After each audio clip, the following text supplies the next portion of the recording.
How about a walk?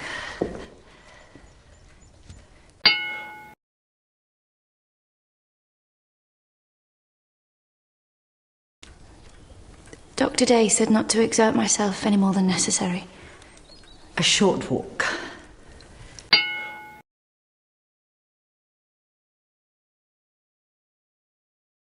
He said my spine's too weak even for that at present. I did ask him. How can any medical man in their right mind advise against fresh air? What do you think, Miss Parkhill? I imagine Dr. Day knows what he's talking about. Even if he didn't have the benefit of studying under Monsieur Cuvier in Paris.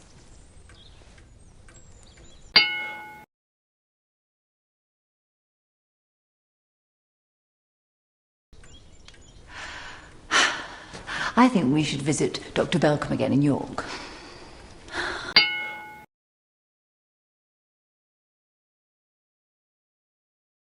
I think York would be an all-round good thing. I could introduce you to some of my better connected friends, and you could have the benefit of the very best medical advice at the same time.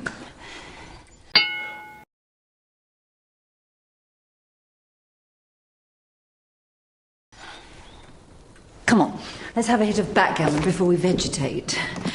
Come and thrash me like you usually do, Miss Walker.